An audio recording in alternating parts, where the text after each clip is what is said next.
Hello and welcome back to Inside the Church, this virtual tour around St. Anthony Parish.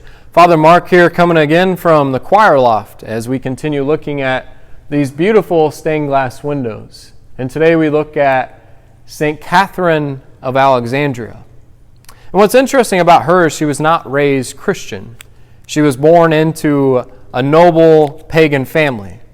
And so being of the nobility class, they had many financial means. And so even though she was a girl, she received a very fine education. She was actually a scholar, and she would have studied the philosophical systems and the sciences of that time. And then when she was 14, she had this profound vision of Jesus and Mary that completely changed her life, shook her, transformed her, and she converted to Christianity. And then shortly after that conversion, she challenged Emperor Maxentius, the Roman emperor at the time. Because of his cruelty to Christians, she challenged him. Obviously, he was not happy about this.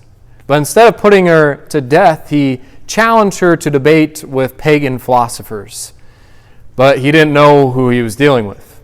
And so the pagan philosophers debated St. Catherine, and she beat them at every turn.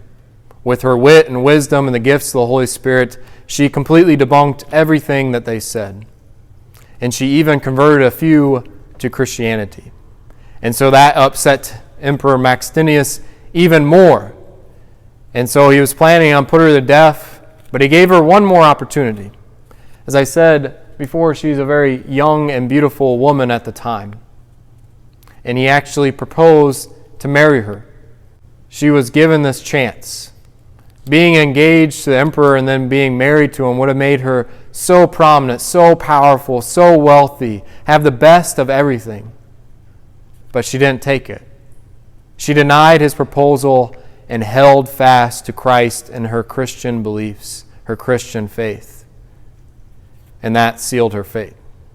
Emperor Maxentius wanted to slowly torture her, so you see her depicted with that wheel.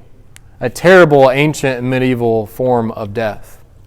But legend says that as she approached her martyrdom, as she approached that wheel, she touched it.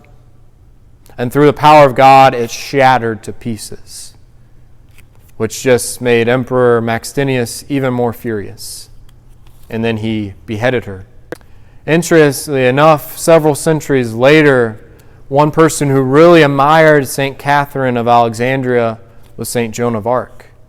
That she heard St. Catherine's voice as she went into battle. And so this is our last stained glass window from the choir loft. And so hopefully you've learned a few lessons from these great saints. And until next time, God bless.